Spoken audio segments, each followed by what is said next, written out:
إيمانا وعلى ربهم يتوكلون। হ্যাঁ, তিনটা তসবিহ, তিনটা কয়টা? তিনটা তসবিহ সব সময় বক্তা বলার আগেই যদি আপনি বলেন, আল্লাহ রাসূল বলেছেন সে যত বড়ই পাপী হোক, মৃত্যুর সময় আল্লাহ তাকে ঈমানের সাথে মৃত্যু দিবে। কয়টা? একটা হলো সুবহানাল্লাহ, একটা আলহামদুলিল্লাহ, আর একটা হলো আল্লাহু আকবার। সুবহানাল্লাহ, আলহামদুলিল্লাহ, আল্লাহু আকবার। আল্লাহ রাসূল বলেছে, ফাতেমা ফাতেমা, দুনিয়ার জীবনে তুমি শান্তি না পাইলেও কি হবে, এই তিনটা তসবিহ সবসময় পড়বে 33 বার, 33 বার, 34 বার, 33 বার, 33 বার, 34 বার। এটা হলো ফাতেমায়ে তসবিহ। এই জন্য আপনারা সবাই এই তিনটা তসবির দিকে খেয়াল করবেন। সুবহানাল্লাহ, আলহামদুলিল্লাহ, আল্লাহু আকবার। তবে সুবহানাল্লাহ আলহামদুলিল্লাহ বললে আল্লাহ খুশি হয়, শয়তান বেজার হয় না। কিন্তু আল্লাহু আকবার বললে শয়তান এত বেজার হয়। রাসূল বলেছেন যত জোরে আল্লাহু আকবার বলবে শয়তান তত জোরে দৌড় মারবে। এমনকি দৌড়ানোর সময় আর পাছার বাতাস বাড়াবে, পিছন থেকে কি বাড়াবে?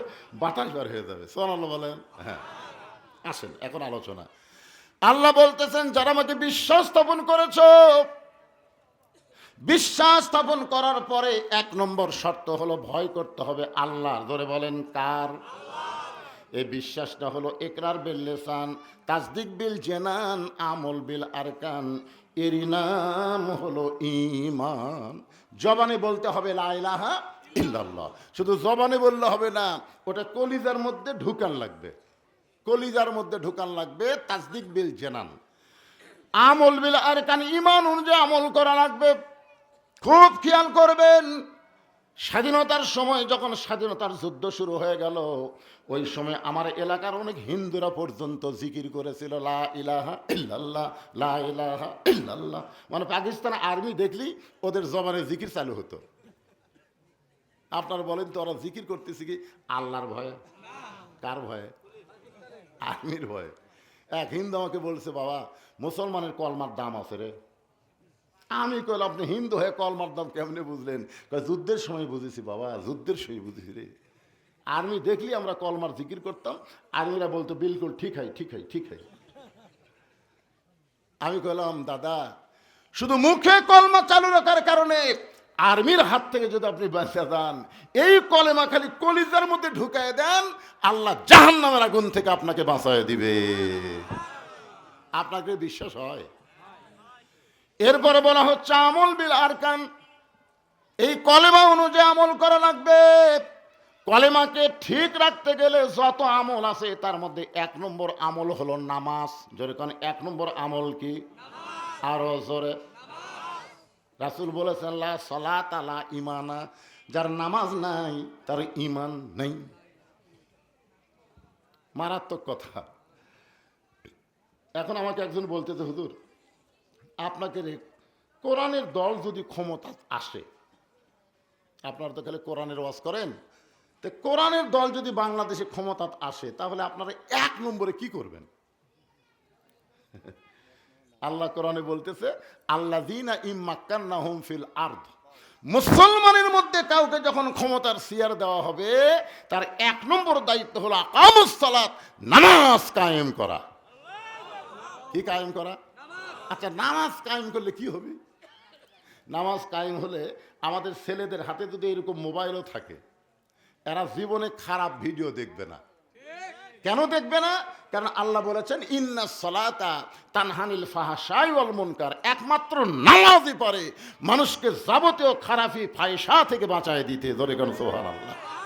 তাহলে আমাদের এই টকবগে যুবকগুলো নষ্ট হয়ে যাচ্ছে। এদেরকে ভালো রাখার জন্য নামাজের গুরুত্ব কম না বেশি? হ্যাঁ। আল্লাহ রাসূল বলেছেন লা সালাতা লা দীনা, যার নামাজ নাই তার দিনও নাই, ধর্মও নাই। বাইনাল আবদি ওয়াল কুফরি তরকুস সালাত, বান্দা আর কাফেরের মধ্যে পৃথক করার জিনিসটার নামই হলো নামাজ।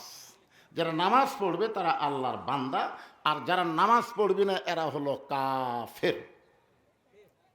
এখন মাগরিব এশার নামাজ যে কারা কারা পড়েনি, এরা যদি কয় হুজুর আসে আমাকে বিরুদ্ধে হওয়া শুরু করলো, না ভাই যান, গোরস্থান আমাদের কাছে আছে, ঠিক কিনা বলেন? যাওয়া লাগবে না? যাওয়া লাগবে। আপনারা কি বন্দোবস্ত করে আইছেন? চলতে পথে 2 দিন থামিলাম, যাবার কালে একজন আরো দেখা না পাইলাম। ওটা হাসিনা পলানোর সময় বুঝিছে তোর এখন কথা, ঠিক কি না? হাই রে, এত চামচা, এত কর্মী রে, কেউ নেই। কত জনকে কত কি দিলাম, যাবার কালে একজন আরো দেখা না পাইলাম। ও আমার সাদের মালা যাই রে ছিঁড়ে, রইব না আর বেশি দিন তোদের মাজারে। এই যে মরহুম হায়দার, উনি আমার বাড়িতে গেছিলেন, আমাকে দাওয়াত দেওয়ার জন্য উনি আমার বাসাত গেছিলেন বাড়িতে। আহা, অথচ আজকে এখানে আসা দেখি তিনি নাই, তিনি নাই। যখন আমাকে দাওয়াত দিয়েছিলেন তখন যদি আমাকে আসার সুযোগ দিত এই হাসিনার সরকার, তাহলে উনি জীবিত থাকতেন, কিন্তু আমাকে আশীর্বাদ দেয়নি ভাই। কিছুদিন আমাকে শেরপুর, ওনার বাড়ি আবার শেরপুর, ওয়াজ হচ্ছে রায়গঞ্জ, যাই হোক, এই যে উনি দুনিয়ার থেকে চলে গেছেন, আমাদের সবাইকে যাওয়া লাগবে, জোরে কোন ঠিক কিনা? হ্যাঁ, এই জন্য নামাজের গুরুত্ব কম না বেশি? আল্লাহর নবী বলেন, কোন মানুষ যখন মারা যাবে, মাটি দেওয়ার 40 ধামাসার পরে আল্লাহ তাআলা 2টা ফেরেশতা পাঠায় দিবে, 2টা ফেরেশতা। আপনার 2 ফেরেশতার নাম জানেন? মুনকির আর নাকির। 2 ফেরেশতা আসবে, এসে জিজ্ঞাসা করবে, মান রব্বুকা, তোমার রবকে, তোমার রবকে। সঙ্গে সঙ্গে নামাজ দাঁড়িয়ে যাবে, নামাজ। ওই ব্যক্তি দাঁড়ান লাগবে না, ওই ব্যক্তি শুয়ে আছে, সেই ঘুম। নামাজ কাড়ায় বলবে, এই মুনকির নাকির, কাকে রব সম্পর্কে প্রশ্ন করতেছ? বলে, যাই শুতে আছে। নামাজ বলবে, কেবল আরামের ঘুম দিল, সেই ব্যক্তিকে তোমরা রব সম্পর্কে প্রশ্ন করো। এ মুনকির নাকির, এই মাইয়া সারা জীবনে কয় ওয়াক্ত নামাজ পড়ছে হিসাব দে। মুনকির নাকির কয়, আমরা তো জানি। তো জানিস না আবার প্রশ্ন করিস? এই লোকটা মসজিদের মধ্যে গিয়েই নামাজের নিয়ত করেই বলেছে আলহামদুলিল্লাহি রব্বিল আলামিন। মুনকির নাকির সেজদাত রুকুত গিয়ে বলেছে সুবহান রাব্বিয়াল আযীম, সেজদাত গিয়ে বলেছে সুবহান রাব্বিয়াল আলা। সারা জীবন নামাজের মধ্যে রব রব করে কবর উঠাচ্ছে, আবার রব। মুনকির নাকির কয়, আল্লাহ, তোমার বান্দিকে নাম রব সম্পর্কে প্রশ্ন করাতে নামাজ এমন খাবা খেপছে, এখন আমরা কি করব? আল্লাহ বলতেছে যে নামাজ যে কবর আইছে তার রবের উত্তর হয়ে গেছে। আর 1 নম্বর উত্তর যদি হয়ে যায়, বাকি 2 উত্তর পানির মতন সহজ হয়ে যাবে। ধরে কোন সুবহানাল্লাহ। এখন আপনারা বলেন, নামাজের গুরুত্ব কম না বেশি? রে যুবকেরা, মনে করতেছো যখন হবে চামড়া ঢিল আল্লাহর সাথে দিব মিল? বুড়া মানুষের নামাজ আর যুবকের নামাজ এটা হলো সরকারি চাকরির মতন। আপনারা বলেন তো, সরকারি চাকরি কি সব বয়সে হয়? কখনো হয়?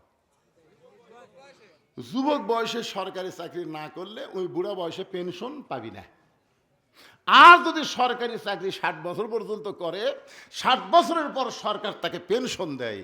যৌবন বয়সে যারা নামাজ ধরে, বুড়া বয়সে যদি ঠিক মতো রুকু সেজদা করবার নাও পারে, যৌবনের নামাজের কারণে আল্লাহ তাকে মরা পর্যন্ত পেনশনের সওয়াব দিয়ে দেয়। কিন্তু যদি যৌবনে চাকরি না করে, ওই পেনশন পাবি?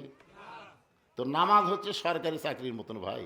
সমস্ত ইবাদতের ভিতরে নামাজের গুরুত্ব অত্যন্ত বেশি। ইমানদারকে লক্ষ্য করে আল্লাহ বললেন, আত্তাকুল্লাহ, ভয় করতে হবে কার? আমরা যদি আল্লাহর ভয় করতে চাই, তাহলে মানুষের আইন দিয়ে আল্লাহর ভয় চলবে না। আল্লাহর ভয় করতে গেলে কেবলমাত্র আইন লাগবে কার? এরপর আল্লাহ বললেন, হাক্কা তুকাতিহি, শুধু ভয় করলে হবে না, নিয়ম মতো